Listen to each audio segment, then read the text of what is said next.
So, without further ado, it is my pleasure to introduce Electra Greer, who is head of the Children and Teens Department at the Longmont Public Library. Some of you may have heard of the Longmont Public Library. They've received both state and national recognition for their work with children and teens on the autism spectrum. And Electra is going to help us facilitate a discussion today about atypical library services. So Electra, I will let you take it away. Well, hi everyone, and thank you so much. And I just saw Cynthia posting that she's from Whidbey Island, where I had a pre-honeymoon, so that just set the great tone for me. I just want to say I was really excited when Christine asked me to help co-facilitate this presentation. It is a very atypical situation for me. I have not done a webinar before, so I'm really excited, and I'm trying to role model for all of you getting out of your comfort zone, which is what it's all about today when we talk about typical and atypical library services. And I am a born and bred youth services librarian in the sense that I love crisscross applesauce and rain sticks and props, but I have done a lot of work with adults, adult services, programming, education, things like that. So hopefully this whole conversation will be valuable to all of you. So we're going to go ahead and get started. How many of you know Moomintroll? If you don't know Moomintroll, you need to know Moomintroll. So that's what my little cartoon is from. And we're going to go ahead, and I just went to the next slide. And I wanted to get you all thinking a little bit. This is kind of my hook. So what do Peeps, Wild Mustangs, and Ninja Warriors have in common? So this will all relate back at the end. You might be able to guess that, yes, they all happen at the public library. But to find out how they happen and why they happen is what this presentation is about. So to warm up our virtual room, let's just take a moment and find out who's here. And let us know, do you consider yourself typical or atypical? And if you're wondering, yes, that is a trick question.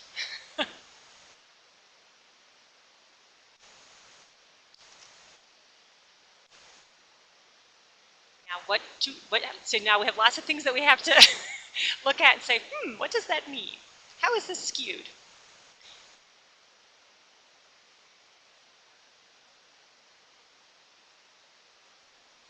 So if some of you can also chat why you would consider yourselves atypical.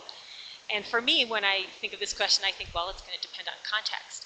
In some situations, I'm very typical, and others, I'm very atypical. When I first came to work at this library, my volume control was a little atypical. I've been in context in my work situations where I've been very atypical. I did lots of work overseas in developing countries and in West Africa, where I was the only Caucasian person, I was the only American, I was the only woman, and that really gave me a sense of different context and what that means. So it looks like we have about 42% saying atypical and 42% depending on my mood. So let's go with that for now, but if you'd like to put in some text of times when you have been in an atypical situation, or you've become the atypical one and how that feels, that's something to kind of try to keep in mind. So as you see, my next slide says it's going to depend on your perspective. So who can chat as I continue and put in some comments on when you have been in a context where you're the atypical one, how that feels. So trying to resonate also with the emotional piece of what we're talking about today. Okay, so your library services and who you serve, would you consider those typical or atypical? And bigger question, broader question, what does that mean in 2017? When I was talking to some of my colleagues, they were like, well, it seems like human services are now becoming atypical as we live in this world of automation and algorithmic things and assisted technology and robots. So let's see what people have to say.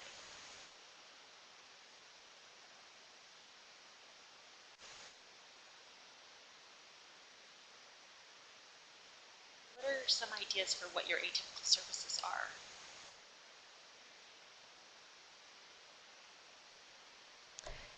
And you can see on the screen we have both the poll that you can vote on, but you can also add sort of what you think atypical means in the chat area that's now on the right-hand side of the screen. And we'll give you just a little bit to kind of think about what that might mean, because maybe what was atypical 10 years ago is typical now. Hard to say.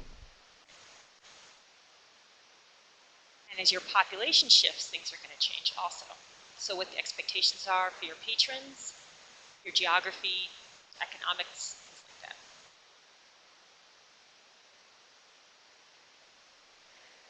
It is kind of interesting, the difference between the poll results for the individual being typical and atypical and the poll results that we're seeing, although it's starting to even out now for library services. This is why polling is a dangerous thing, Christine. Let's not guesstimate on anything. All right. All right, why is only one person chatting? This is very lonely for me. So if you've never done a webinar before, you're wearing a big headset and you feel like you're directing traffic control officer, and you're talking into a vacuum. So I feel like I have impending schizophrenia here. So let's see, what are some other ideas? Edible landscaping, now that's cool. I haven't heard that one. Shift with refugee populations. And also, as you're thinking about this, because we're going to try to relate this to sort of the real world challenges of how many resources do I put into, what do I consider typical or atypical? What is my mission? What are my core services? So sort of start thinking about, how do you balance that? Trying to do things that are going to get special populations in or different populations in, and yet also meeting the core services and what your population might want. And so Erin says that she works with prisoners, so they don't have internet access, and it limits a lot of the typical librarian tools. So kind of having to think outside the box in that respect. And I've seen a lot of stuff. Go ahead. Oh, no, I was going to say, and obviously everyone always self-selects into the presentations that interest them. So while you're chatting, you can also say, this is why this presentation interested me and what I'm hoping to get out of it. And it's interesting to think, well, I saw myself as atypical, but actually I want to know how to move my my programming more typical, or whatever it can be. One of the things that I was thinking of today, as we're, and not to get into a political discussion because that's not the point, but as we're seeing all of people talking about what libraries do so that we can keep IMLS funding and that kind of stuff, I'm seeing a lot of really cool, what I might consider atypical services sort of surfacing, working with workforce and kind of these programs that kind of go above and beyond what a lot of the general public thinks of as typical library service. And our next slide is, what about things that you circulate? So you can be thinking about that if you're not finishing up with the chat or if you've finished up, but what are items that you circulate that you would say are non-traditional? Here's a couple of examples. I love the human library. That's one that we are hoping to be able to do here. You'll see in the photos we do circulate telescopes here. Some of you might know about our Bibli robots, which I'll be talking about in a few minutes, but that's probably been our most non-traditional item that we've circulated. Seed libraries, and then as I said, the one that we're kind of looking to work on is the human library. And I thought this is I've seen a lot of different promotional advocacy, marketing tools for the human library, but I think this one is fabulous. And if anyone's had any experience with the human library, I'd love to talk to you either now or offline, because we're trying to get that going here in Longmont, and we're realizing some of the things that you really have to make sure you put in place so that it's in a respectful environment for whomever comes in. Photography is great in yard games. And when I see some of these, I'd like to see how people feel about if you're overseeing those programs and you're having to manage the details of checking in the item and making sure that all photography equipment is there, it's been returned, it's working, it's doesn't need to be repaired. So, because that's some of the things that we all come across. For example, like with the Chromebooks. So, well, what happens then when they come back damaged, and what's gained and what's lost? Something simple. I don't know if anybody ever started off with the puzzles years ago, but I remember when we would do something so simple as puzzles. And I started thinking, would my taxpayer want to know that the degreed librarian is counting 100 puzzle pieces at her workplace? So I had to really start thinking about those return on investments and things like that. So any ideas that you all have about that would be really great. And so I'm Susan, really you've loving... done a lot. I'd like to hear a little bit more about the pros and cons in terms of time and overseeing those things. And this is Christine. I'm really loving kind of the juxtaposition of the tech and the non-tech. So everything from canning supplies to Wi-Fi hotspots, and how great, in terms of. And I think it does. It shows also, as we know, there has been this movement, with a big organic movement, to go back to some of these things. So.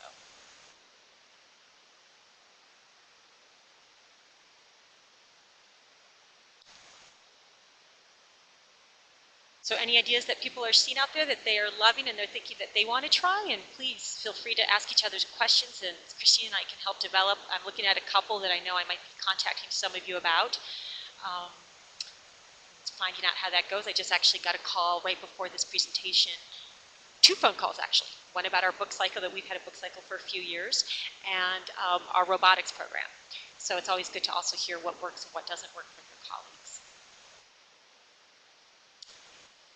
Okay, so when we think about services and what makes typical and atypical and defining what makes it successful and not successful, one of the big things to talk about is it looks different in different contexts.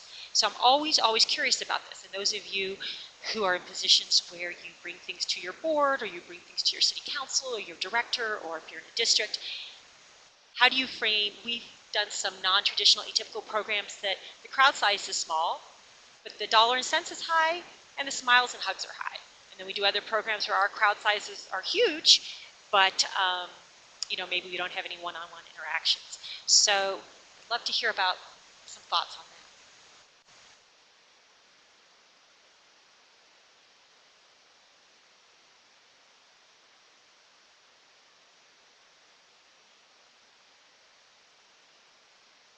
And a question, would anybody like to share, somewhat anonymously, but how you value a program or to measure success maybe come into contrast to whom your supervisor or your funder does? And I sometimes run into that myself in my role. And what the one group might want numbers, and somebody like myself who does a lot of work, I would say, on the desk and one-on-one, might think, well, look at different things. So how do we manage those, and how do we balance those things out? Yes, as Diane is mentioning, a good one. Yep, I was just going to say that. Diane, you're my wing woman, because I'm going to be talking about that with the robot.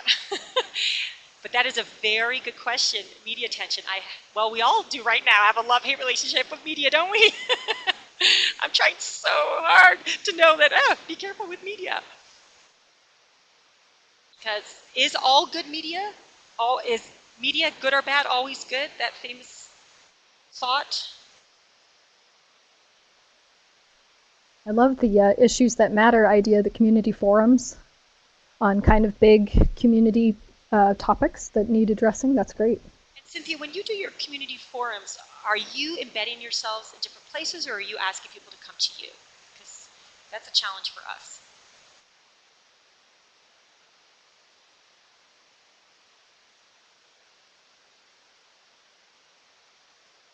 And also, how many of you are in that role where you have to make the final decision on where the money will go? Nice to know about that.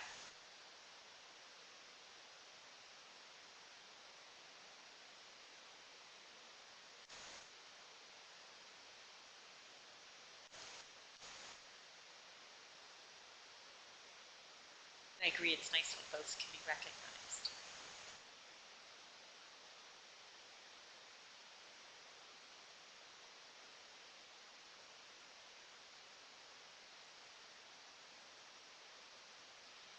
So as we're responding to that question, I'm going to pull up my next slide and just give a little bit of history as to why Christine invited me to come speak a little bit about atypical services and moving those to more typical.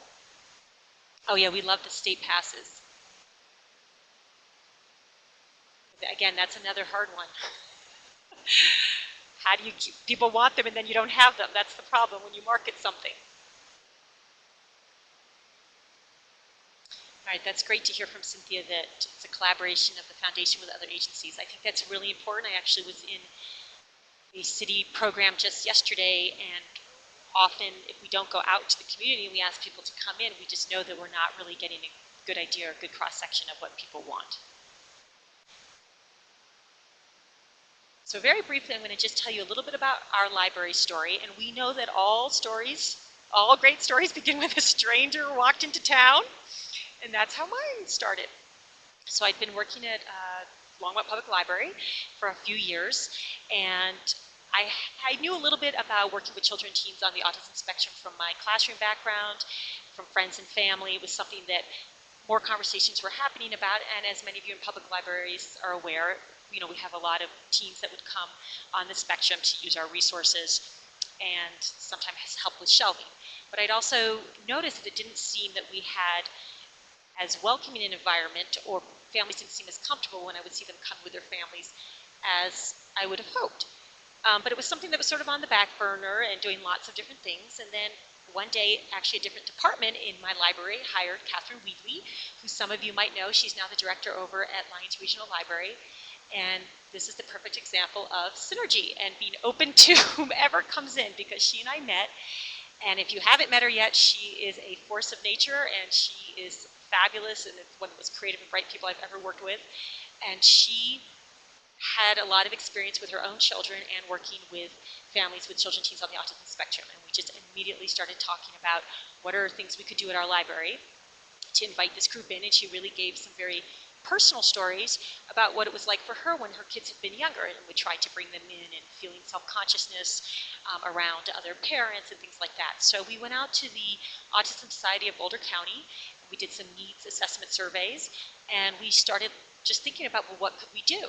And the solution was really very, very simple to start with, which was, opening up our library in evening hours and on weekends when we were normally closed, even though we are mostly a 7-day-a-week, except in the summer library.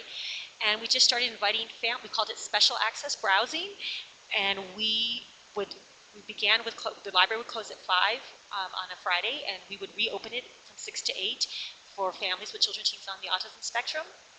And we did have, it's also present tense, although we've taken a little break for a little bit, but we would have some providers that would come to do music therapy, to do sensory story times, to talk about Talking Book Library, at the same time that we had some activities for children, and also the library was completely open for them to browse. And it was a very, very comfortable environment. We would offer, pizza and gluten-free options, and it was just kind of a come and go program. And I think that made a really big difference in our community to know we're intentionally going out to you and we're inviting you in. And then from that, we heard other things that they would like, headphones with lower noise, things like that. So that's kind of how the story began. And then a robot walked into my office. Yes! So Jalali Hartman, an entrepreneur who had done work with social robotics in Florida, moved to the Boulder area, and he was looking to connect with the group, and we were on the radar already of the Autism Society of Colorado. And so they put us in contact, and I remember Catherine coming in and saying, a guy called Jalali's going to come with a robot. And we were like, okay. And this was 3 years ago, but it's already so much more known. Social robotics and adaptive technologies are so much more talked about than they were just even 3 years ago. And so it was kind of a funny story, because we just knew Jalali and the robot. So we had this whole mental image of what this was going to look like. And in comes this man that looks like he's just won like the Nordic Ski Olympic Championship. And he comes in with a robot that he's been working on, talking about adaptive needs for children. And he just opened our eyes and our minds to this whole world that I really did not know much about, which was social robotics and children and teens on the spectrum. So we started partnering with him as an entrepreneur, and he met with our children and teens on the spectrum, and some of you may know and some of you may not. It's what we got our state recognition for, and then actually got in the top 10 for our IMLS award. Is he oversaw kids developing what's called Bibly, and there's a baby Bibly too. And it's a social robot to help when families come into the library navigate library resources, sort of a friend, taking kind of a different approach to having a therapy dog. It's a therapy robot. So this grew very, very quickly. The school district contacted me, and they had high-level robotics kids that wanted to get involved. All of a sudden, we were being invited to maker fairs, and as some of you pointed out, the marketing just went off the charts. All of a sudden, we had our 15 minutes or so of fame. And that was really great in most ways. What it taught me, and I was already relatively good at it, is that you need to really pivot quickly. You might have resources for something else, but if the community just takes off with something and is excited, you're going to go with that. So that began to develop very quickly. We did a presentation at ALA, and it was growing really quickly. And then I always love to say, and then the city attorney walked into my office because I'm a yes person, and reminded me, oh, Electra, have you heard of things like intellectual property? Electra, do you remember that you actually work for a city, and the city actually has some things in place when you are doing a partnership that's going to involve business and possibly who owns what. So I did get a little bit of a slap on the wrist, but that was okay because I did need to pull back the energy. So it all worked out really well. But that's kind of the overarching story of Bibly and our venture into atypical services that I feel are now typical services. So when Christine had asked me to come and speak a little bit today, one of the things I said to her right away was, it's funny how things, we all know this in life, things that seem atypical at some context socially or, at the time period. Now, I don't think anybody necessarily thinks that special need population and autism work is atypical anymore. So that's really great. So one last thing I wanted to add is I was sort of thinking, well, what are the takeaways from this?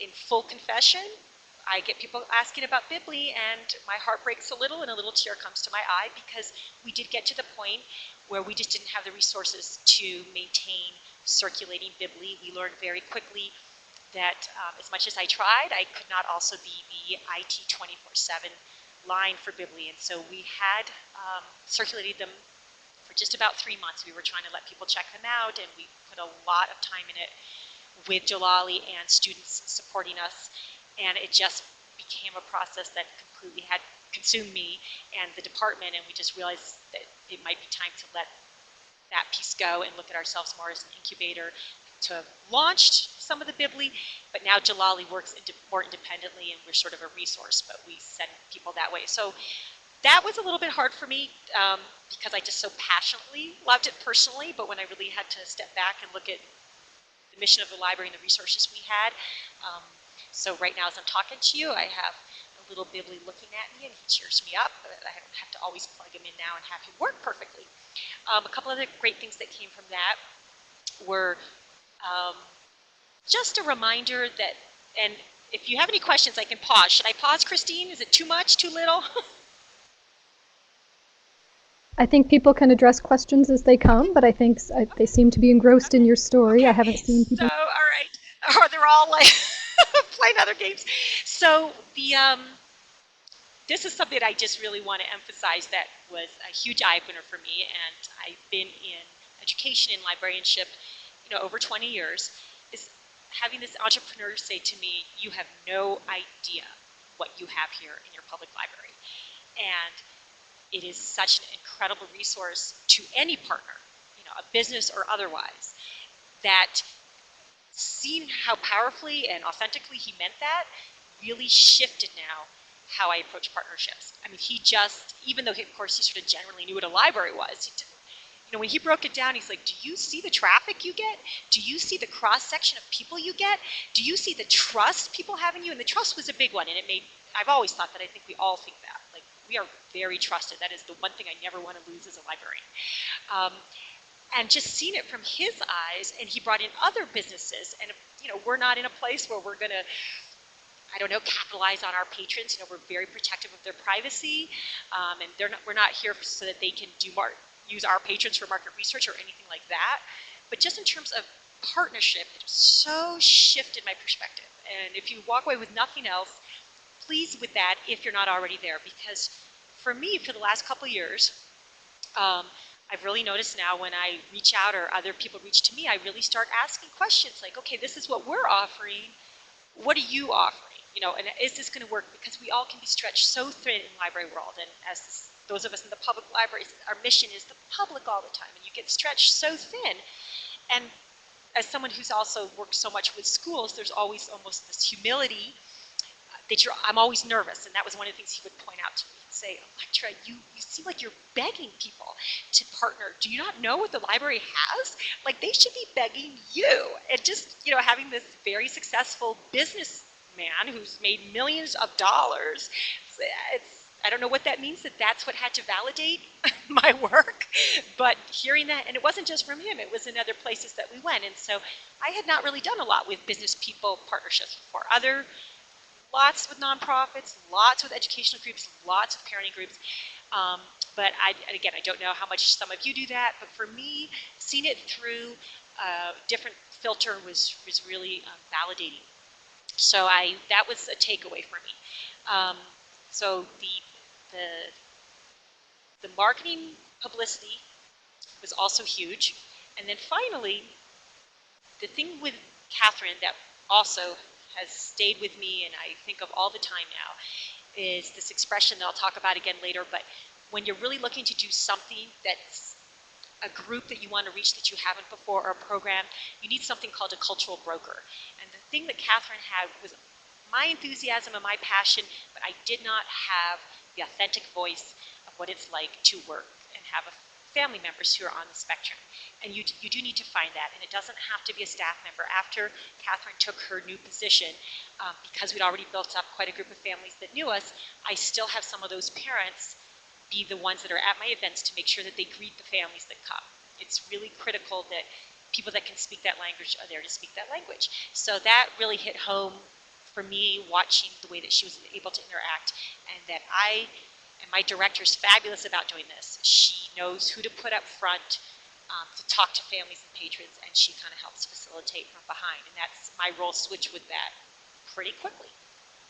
So if you have any questions about that, please ask. So from there, so that started about 3 years ago, and we sort of wound down our circulation of the Bibli about 9 months ago. But since then, this will show you, we've always had a diverse range of programming.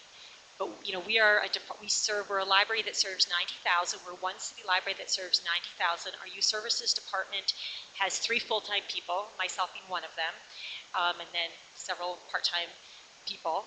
So we do a lot of programming with everything else that we do.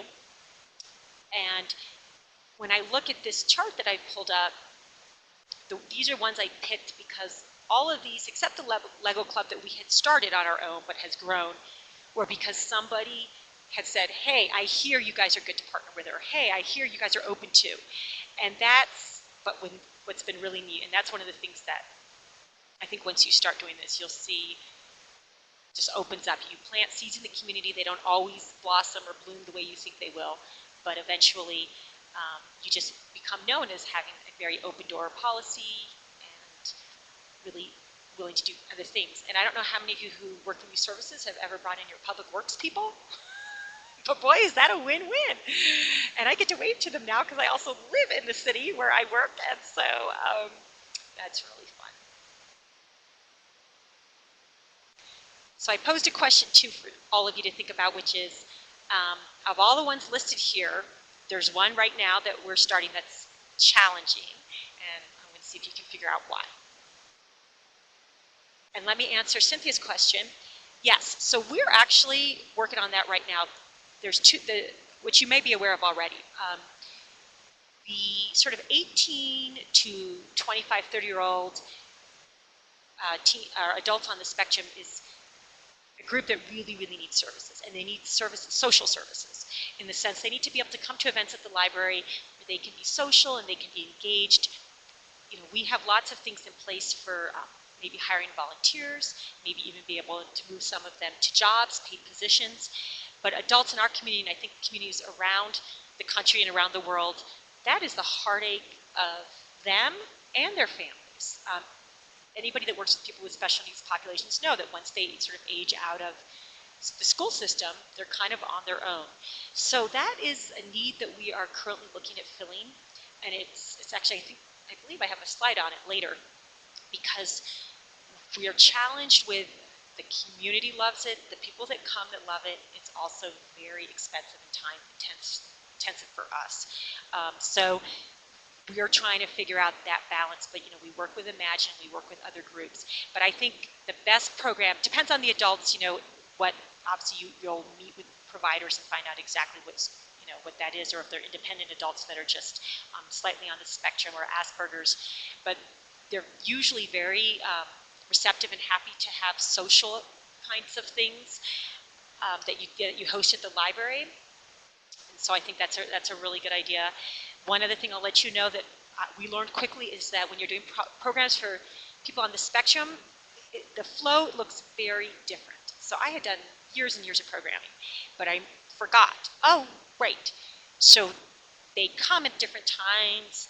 The sense of how long they stay is different. So you just have to really let go of what a successful program looks like in that sense, because we had lots of successful Lego programs. A lot of children and teens love Lego programs, but they looked totally different just because of how they interacted.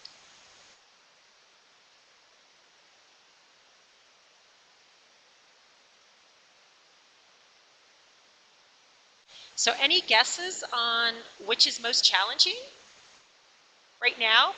And as I thought about this when I was putting together the presentation, it kind of made me laugh when we talk atypical to typical. All right, it's the Outpost Library. So this was what Electra thought was her brainchild, because I am in a city and we wanted to reach out to other groups, and we're looking to get an outreach mobile. And we have a very thriving rec center. So one of the jokes we make that Catherine helped me with at the library is we have the second highest traffic flow in the city and we don't have a pool. So I thought, well, what'll happen if we go to a place that has a pool?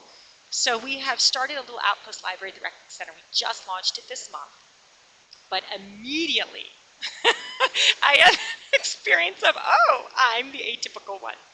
I am not used to being ignored when I have brand new, bright, shiny red box movies all for free.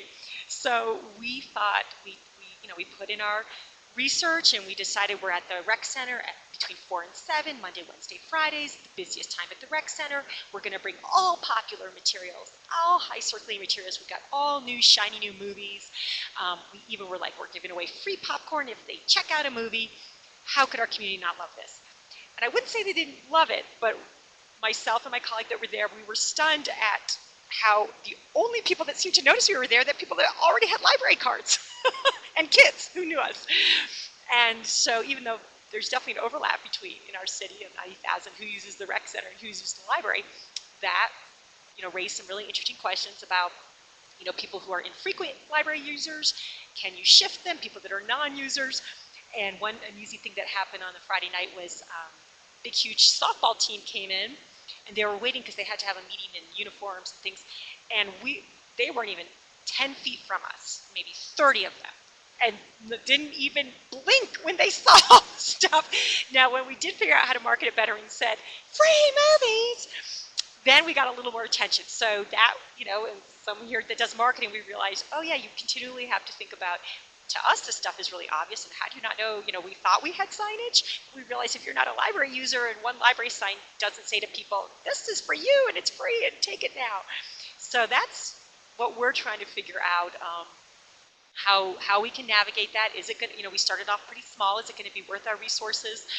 Is it something that people are going to be interested in? We thought, oh, you'll want to grab a book or a movie or music, and we really wanted to push our downloadables, and but we'll see. So actually, last night was the first night I felt like we had a little more success, and it was later in the evening, so we realized maybe people want to check us out on their way out, and when they're on their way in, they're going to work out or they're meeting a team. But that's been kind of a funny one.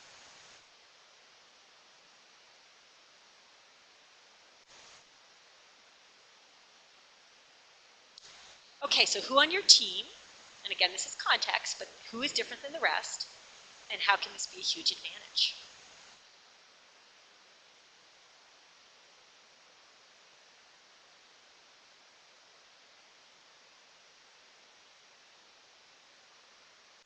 So are you thinking about that, and are you thinking about in your team dynamics and in your patron dynamics?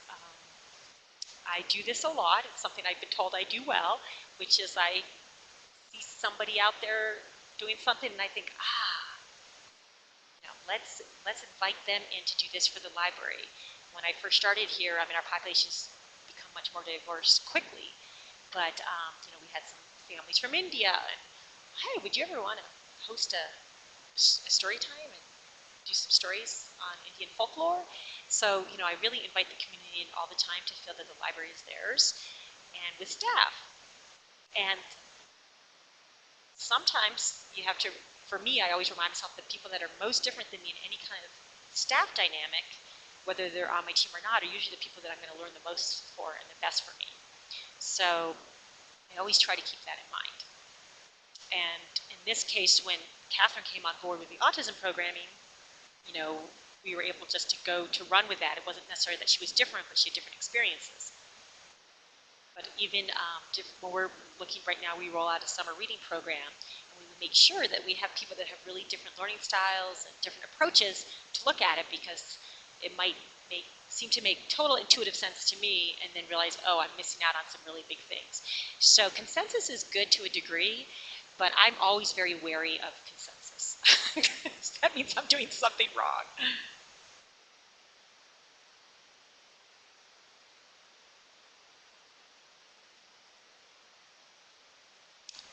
All righty, so we're going to get into another question. And I think some of you are library districts.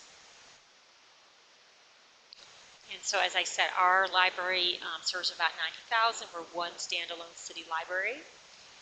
Circulate close to 1 million, and we're part of a consortium now in the Front Range. So we partner and work with Boulder and Loveland and Broomfield and Lafayette, and continuing to grow.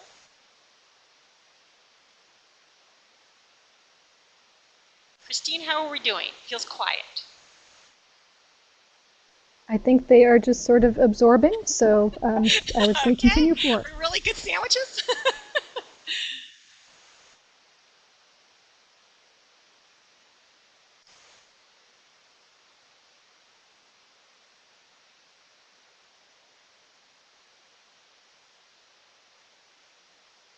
I hope some of you know this show.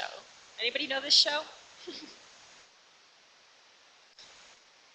All right, so our next question, as Lauren is typing, is going to be our real world scenario. This does relate to one of the questions. Oops, do I have? No, I think you're going to post it. Are you posting it, Christine? I am. Hang on. There we go. So the scenario is kind of on the left, and then you can kind of answer on the right once you have a chance to kind of.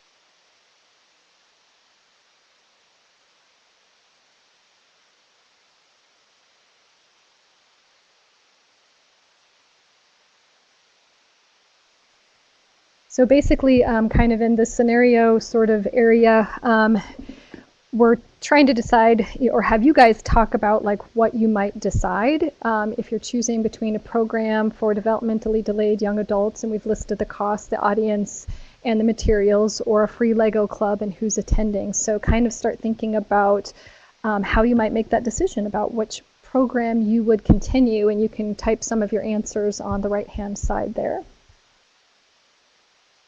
And Susan is asking, can you give us a brief description of who, what, oh, Susan, are you referring to Lauren's post on the Next Chapter Book Club?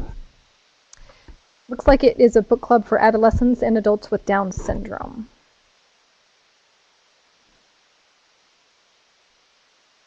And I will tell you something that we got feedback from our community that was very interesting when we went from our programs for families with children and teens on the spectrum to trying to open it up more to special population groups.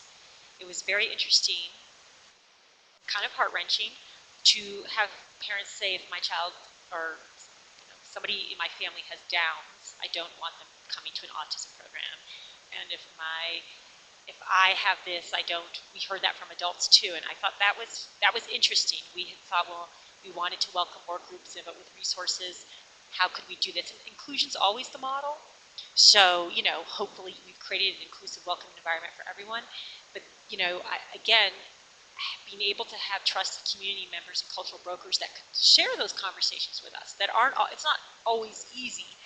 And I have several adults who have Asperger's who have shared, well, I don't want to be typified in yet another way. So I don't want to be, categorized in another way. And so the honesty was so heartfelt and appreciated. The challenge for us is, how much can you segment your programming?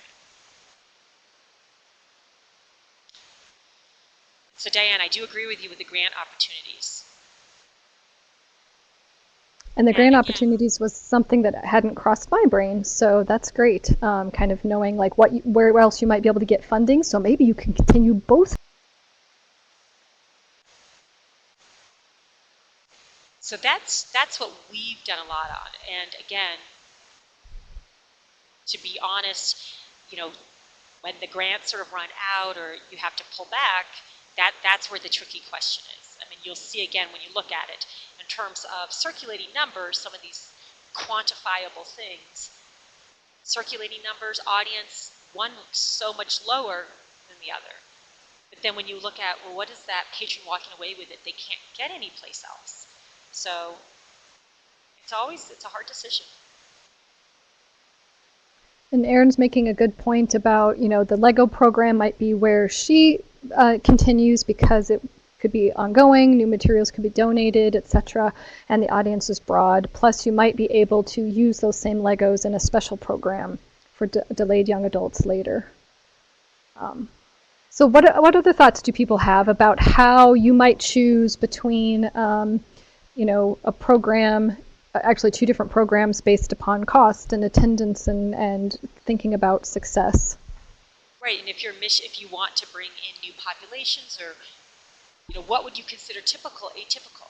A question is, would you put resources? So some of you might have done the NASA My Library grant, and as I was looking at that was just due yesterday, I was thinking, again, there are a lot of more money and resources if we're going to go towards our underserved population.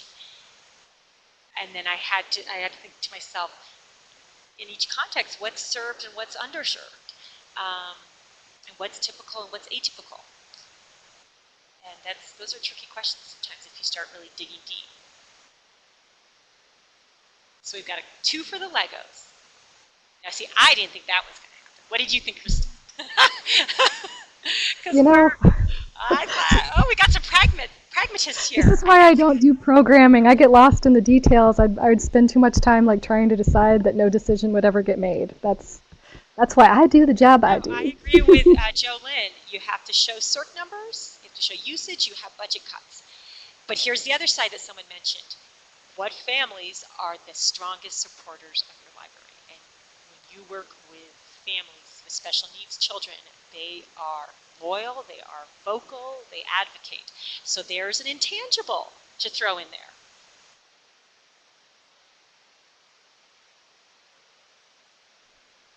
Yeah, these are all really great points. Yeah, another thing that just happened to me recently. Wow, look, everybody's so proud. I know. Okay, so this one, I'm not playing the lottery today. I really thought this is very interesting, but good. I mean, I think it's good because in my role, in my job, I'm the one that has to be a little bit more of the practical and say, sometimes we're just going to have to look at those numbers.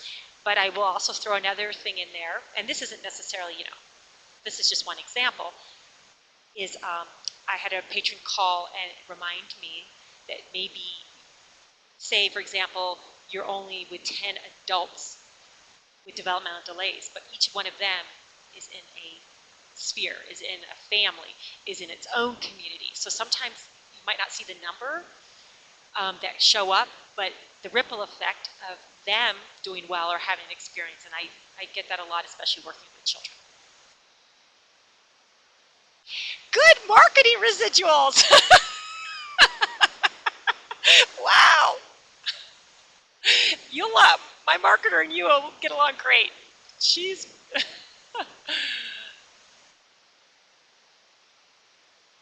I don't know a memory cafe. We're starting a science cafe.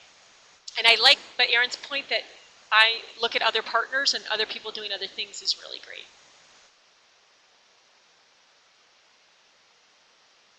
How many of you have actually struggled with this? We have a lot of special need groups that come to our department because we are very welcoming, but it does have another side where we have to try to make sure that we're serving everyone.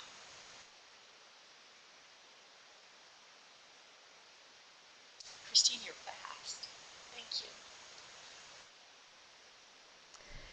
you. And Electra, it is about 1:15, so why don't we let a few people type, and then people can continue to add their ideas in the left-hand area. I just want to make sure that we don't run over. Right. So if the chat screen on the right disappears, continue chatting on the left, and I will be, we will capture all of. Oh, and Lauren, good point. Okay. We are actually kind of winding it up. Winding it up, winding it down. Okay, one of those. The next question I ask is just kind of a silly one. But how do you balance trends with core services? And that's important too. And I'll tell you, our experience here that we still are working out, struggling, challenged with is the makerspace. With the robotics and the science programs, we kind of had a makerspace going. We still have one that we've done an artist in residence program with. But as much in our library world, we felt like we've wanted to, and the attention, the resources, when we've had to look at our broader community and realize, oh, the schools are doing this. We have Tinker Mill in Longmont, which is the largest makerspace. That's their numbers. That's their promotion in Colorado. And when we were just looking at the numbers of people coming, we went against we had a lot of people wanting to donate cool stuff to us, but some of you have experienced this, I'm sure, as a librarian. You're given all this technology equipment that you have to manage, that you have to keep up. There's a couple of things out there I know you all know about, 3D printers. And so for us, we were balancing, okay, we feel like in the profession we can't not have a maker space with a 3D printer. But then our community, we got a little publicity out of it, but they weren't coming, or when they were coming, they were frustrated, and, we couldn't get books on the shelves. We couldn't get things in order. We couldn't, so you're always, everything in life, right, is a trade-off. But I think that's always one to think about, and when do you let even businesses or other organizations take something on. And one of the things that we did see when we did a lot with robotics, which was of course very successful though, was that people then had this expectation. And that gets really tricky too. And so trying to explain, we're not the Apple store. We actually can't give you that kind of attention or staff that way. So you have to be careful and think about those things. And that's where a great marketer can really help you.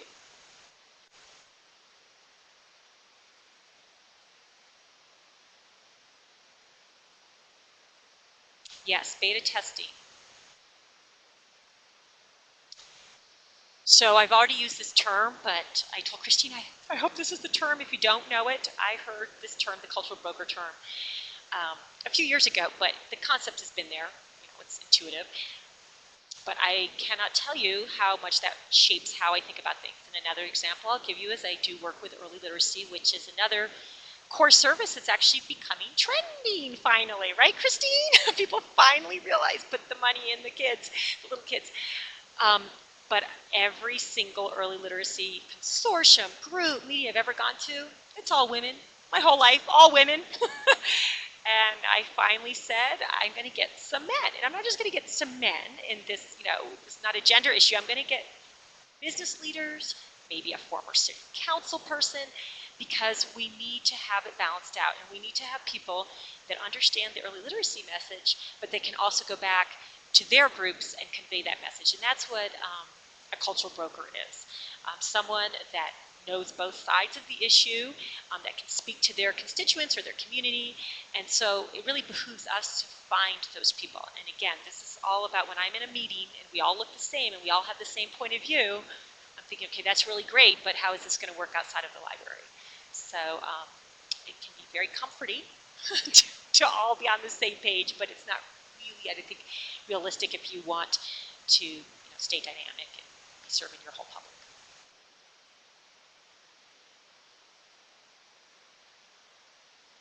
Okay, we're going to end with an activity here.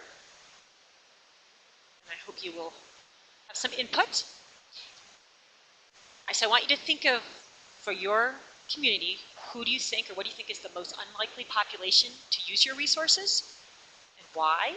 And then I want us to brainstorm together, what do you think you have for them, and where you'll go from there.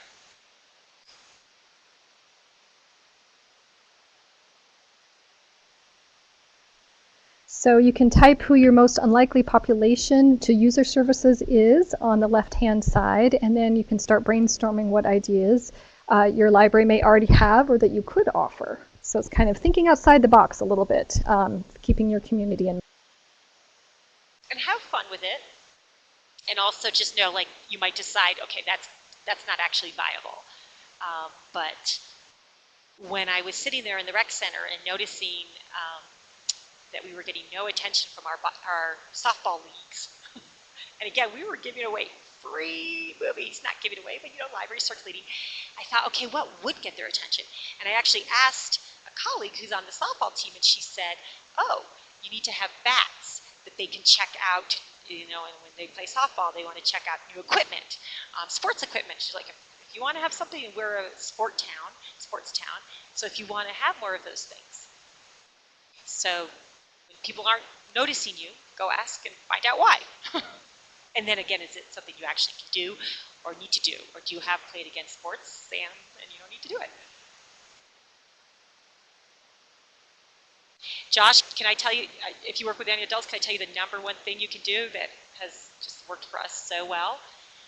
We did it, I don't know how much you do an after hours program, but once we started doing once a month, and then it got so big we actually had to go small, because I think a lot of libraries do struggle with the young adults, is we do an after hours second Saturday program.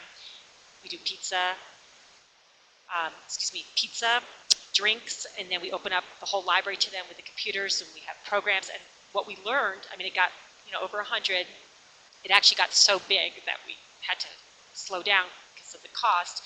But they're just looking for a free place to come and socialize, and of course anime clubs really help and things like that. But if you haven't done after hours programs, that you likely have, because a lot of places do, that's always been our big hit.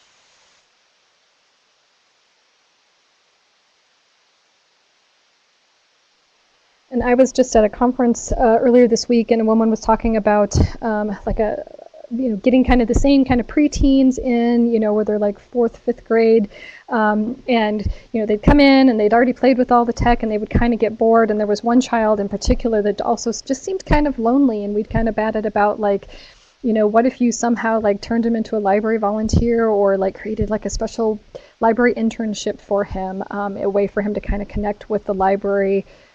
Could be fairly low key, doesn't have to be anything super formal, but. Diane, I like what you posted about the young to middle-aged men. For us, it's more affluent, so the affluent population of the men, and it's important that our taxpayers have something here for them, and so that's we look at we do author events, but let's bring in a sports author. Let's bring in somebody, a rock climber. Let's bring in someone, so even if they don't use us frequently, they'll know that we're out there.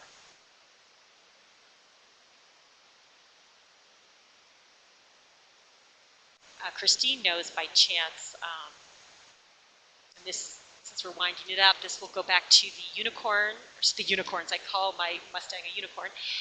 The Mustangs and the Ninja Warrior and the Peeps. So as you're typing, when we were looking at our kickoff event, because I think all of us who work in libraries, it's work that we love. It's our ministry of sorts, and so I came across the opportunity to bring in American Ninja Warrior to our library. And boy, did I see a population that I never, or one of the winners from the competition, that I never have seen here. And sometimes I think, well, how many came back? And sometimes I get sad thinking maybe they didn't come back. We did track it. Some did, some didn't. But what was great was if we just do that once a year, something just kind of really different to get people in, it just reminds them that we are thinking of them and we're here for them. And when they came in and they were like, wait, what? There's still so many people out there that don't know that libraries circulate movies, and we have our preloaded iPads that we circulate. So many families and adults still don't know that you can download ebooks and stream movies. So getting them in is really great. The 3 things that I had mentioned, the Peeps, the Warrior, and the Mustangs, all 3 of those things connected because they were in different venues in the city that came together that got us a lot of media attention. And just yesterday morning at 7:50, 2 of my colleagues were on Fox News in the morning talking about our Peep Diorama contest. And something that can seem just sort of fun and silly, which it is, until you see the Shakespearean dioramas, got so much attention. And that's back to, when can you just do some feel-good things that let people know, oh, wow, the library is really fun. And that brings them in, and then they see all the substantive stuff that we we also do.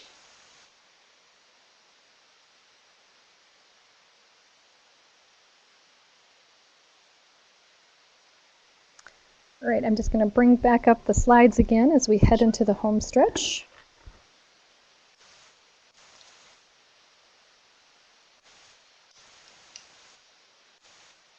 So yes, as we finish up, this is very timely, right? Library programs have their own life cycles, and this is something that is harder for some of us than others. It was very hard for me to let go of Bibly. Yeah, that was a hard breakup for me. No, it wasn't a breakup, but and just to be able to say, I love this. For me personally, it was so gratifying. But to realize like the time had come to let go of that program for a while, and to also know that it'll come back, and that happens with all programs. And sometimes I remind my colleagues of that, and sometimes they remind me.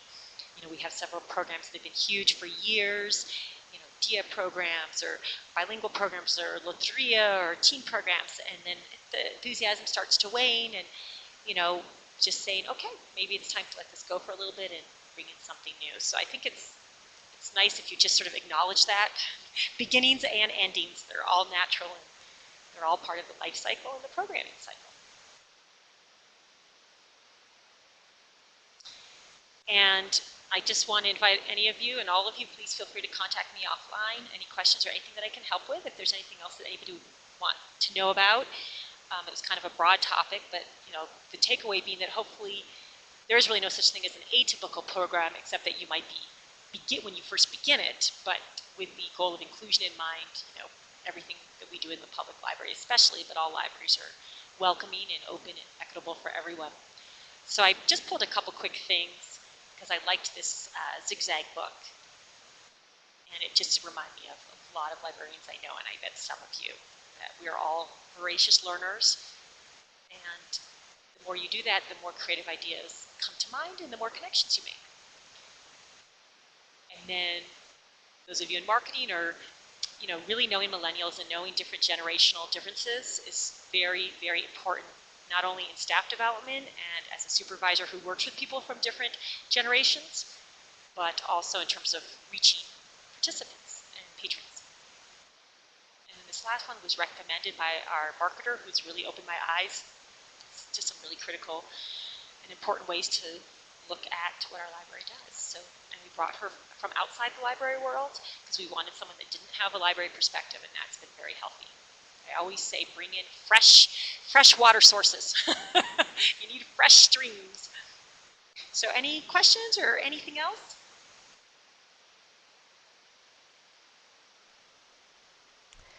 And I'm going to go ahead and just leave the